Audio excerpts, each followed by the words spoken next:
आज हम किसी एक अच्छे विषय पे बात कर रहे हैं। एक ऐसा विषय जिससे लोगों के जीवन के कल्याण के लिए काफ़ी महत्व रखता है। आज हम बात कर रहे हैं एक ऐसी तिथि के ऊपर। वैसे तो तिथियां सभी अपने में ख़ास होती हैं।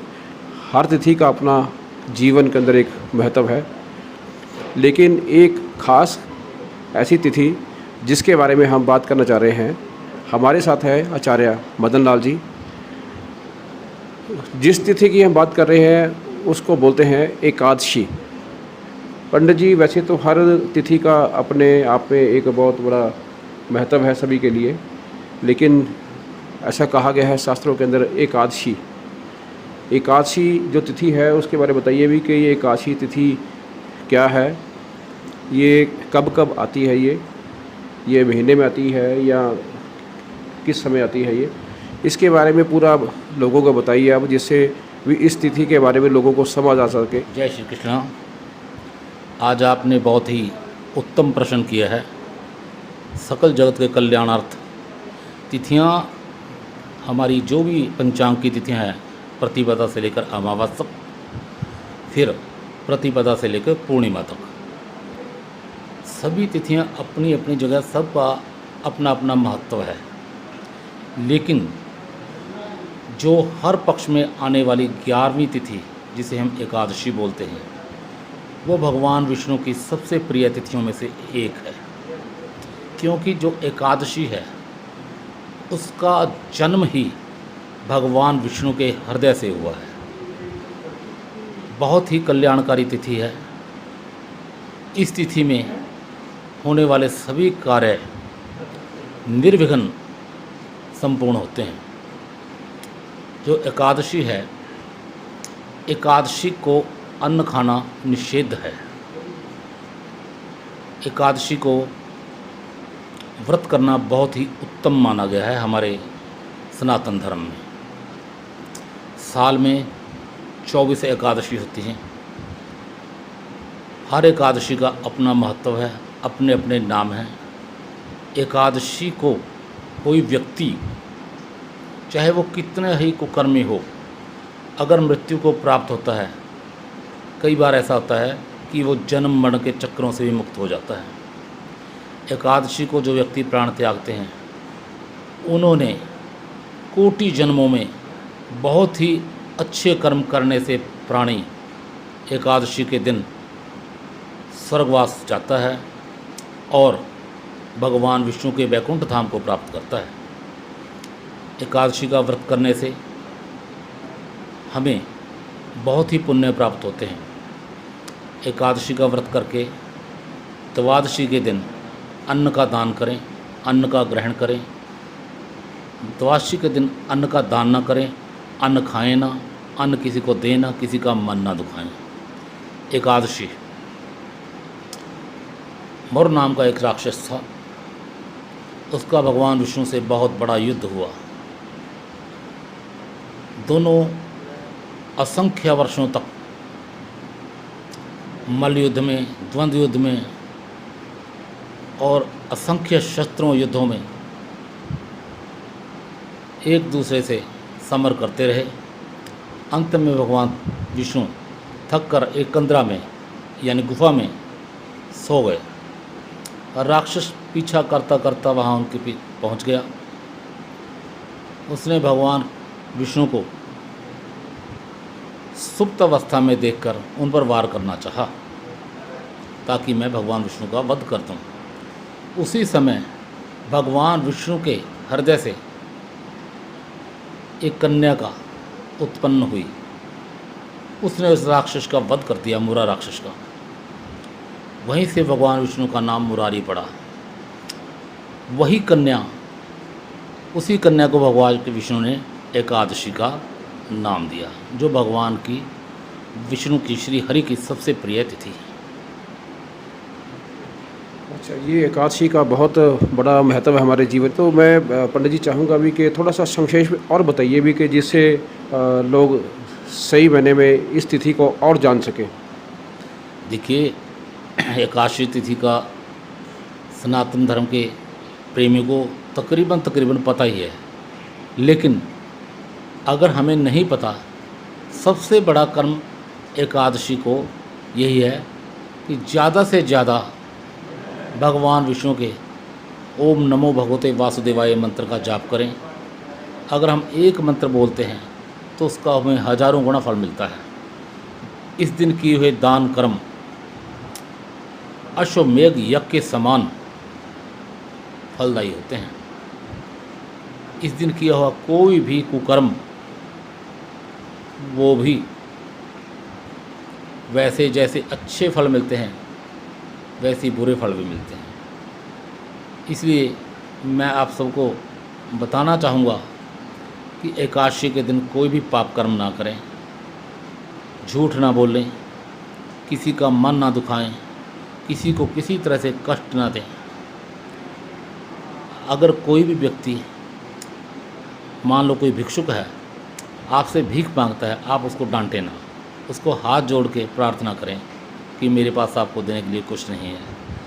अगर आप कुछ दे नहीं सकते, उसको मीठे वचन ही दे सें, मीठे वचनों से उसके साथ संवाद करें, उससे भी आप कल्याण को प्राप्त होंगे। पंडित जी, जैसे अभी आपने बताया भी कि एकादशी ये महीने में एक बारी, दो बारी या कब आती है, ये थोड़ा सा इसके बारे में थोड़ा सा लोगों को ज्ञान होना चाहिए। और इसके साथ साथ अभी आपने ये भी कहा भी कि इस दिन लोगों को अन्न का त्याग करना चाहिए, अन्न नहीं खाना चाहिए। इस दिन के साथ अन्न का क्या महत्व, थोड़ा सा ये बता दीजिए आप। एकादशी, जैसा आपने प्रश्न किया, महीने में 2 बार, एक महीने के 2 पक्ष होते हैं। कृष्ण पक्ष की प्रथम तिथि प्रतिपदा, 11वीं तिथि एकादशी और अंतिम तिथि अमावस्या होती है। वैसे ही शुक्ल पक्ष की पहली तिथि प्रतिपदा, 11वीं तिथि एकादशी और अंतिम तिथि पूर्णिमा होती है। एकादशी के बारे में मैं आपको पहले ही विदित बता चुका हूँ कि एक साल के अंदर 24 एकादशियाँ आती हैं, 12 कृष्ण पक्ष की और 12 ही शुक्ल पक्ष की।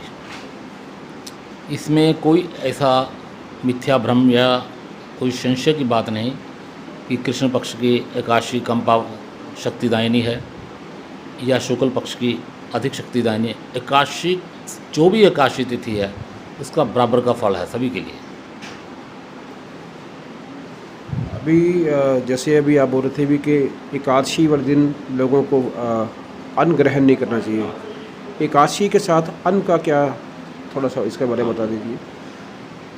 जिस समय सभी देवी देवताओं ने एकादशी को पढ़ना, उनकी पूजा पाठ की, सभी धर्म ने एकादशी में प्रवेश किया, तब फिर भगवान विष्णु को पाप ने कहा कि मैं कहाँ वास करूं। तो भगवान विष्णु ने कहा कि हे पाप, तुम एकादशी के दिन अन्न में वास करो। जो व्यक्ति एकादशी के दिन अन्न ग्रहण करते हैं वो अन्न नहीं, पाप ग्रहण करते हैं। इसीलिए एकादशी के दिन अन्न का ग्रहण करना एक तरह से पाप का ग्रहण करना है। इसीलिए हम एकादशी के दिन हमें किसी को भी अन्न नहीं खाना चाहिए। उस दिन हमें व्रत रखना चाहिए। अगले दिन द्वादशी के दिन ब्राह्मणों को, अच्छे ज़रूरतमंद लोगों को अन्न का दान करके हमें अन्न ग्रहण करना चाहिए। देखिए दोस्तों, ऐसे तो सभी तिथियों का हमारे जीवन में कुछ ना कुछ प्रभाव हमेशा रहता है। जैसे आज मदन जी ने आपको बताया एकादशी का हमारे जीवन में क्या महत्व रहता है, इसके किस तरह से फ़ायदे इंसान ले सकता है, ये किन देवताओं के साथ जुड़ा हुआ ये दिन है, उसके बारे में मदन जी ने आपको पूरी जानकारी दी है। तो मेरा ऐसा मानना है भी कि अगर आप भी अपने जीवन में अप्लाई करते हैं, जैसे बताया मदन जी ने आपको भी कि इस दिन पूजा पाठ करने से इंसान के जो सुख और दुख सैकड़ों और हज़ारों गुना बढ़ जाते हैं। तो आप लोग भी कोशिश करिए भी कि इस दिन को अपने जीवन में अप्लाई करें। भगवान विष्णु का ये दिन है और भगवान विष्णु एक ऐसे देव हैं जो हमारे सबके पालन करता है। सबका पालन भगवान विष्णु की कृपा से है। भगवान विष्णु शिव ये एक दूसरे का पर्याय हैं। आज तक कोई भी व्यक्ति, संसार का कोई भी ब्रह्मज्ञानी उनकी महिमा को नहीं पा सका। दोनों एक दूसरे को पूजते रहते हैं। भगवान शिव के आराध्य विष्णु हैं, भगवान विष्णु के आराध्य भगवान शिव हैं। दोनों एक दूसरे का पूरक हैं। इनके बिना ये ब्रह्मांड अधूरा है। और उन्हीं भगवान विष्णु की सबसे प्रिय तिथि है एकादशी। एकादशी को जन्म लेना, एकादशी को मृत्यु प्राप्त होना, बहुत ही जो हमने अपने पुराने जन्म में अच्छे कर्म करते हैं तब हम एकादशी की पूजा कर पाते हैं। जिनको भगवान विष्णु का आशीर्वाद प्राप्त होता है वही एकादशी का व्रत कर सकते हैं, वही एकादशी को पूजा कर सकते हैं। अन्यथा भगवान की कृपा के बिना हम ये कार्य कर ही नहीं करते हैं। हमें हर तरह की संपदाएं, हर तरह के सुख भगवान विष्णु के माँ एकादशी की कृपा से प्राप्त होता है। अच्छा पंडित जी, एक चीज़ और बताइए। जैसे भी आपने बताया भी कि बहुत ही ये ख़ास दिन है, भगवान विष्णु का ये दिन माना गया है। मान लीजिए भी कि किसी आदमी की एकादशी वाले दिन अगर मौत होती है तो वो इस दिन मृत्यु को प्राप्त करने वाले लोग जन्म मरण के चक्र से मुक्त हो जाते हैं। 84 कट जाती है, जो हमारी आम लैंग्वेज है 84 लाख योनियों की, उसमें हमारी 84 कट जाती है। भगवान विष्णु के वैकुंठ धाम को प्राप्त हो जाते हैं हम, जो व्यक्ति एकादशी के दिन प्राण त्यागता है। मतलब आपका कहने का ये मतलब है एकादशी का जो महत्व है हमारे जीवन के अंदर, बहुत ख़ास महत्व इसका ये। आपने बिल्कुल सही कहा है।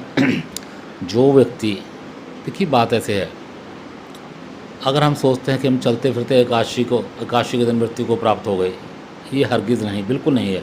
ये तो हमारे पिछले बहुत अच्छे जो कर्म किए होते हैं उन्हीं से ही ऐसी मृत्यु प्राप्त होती है।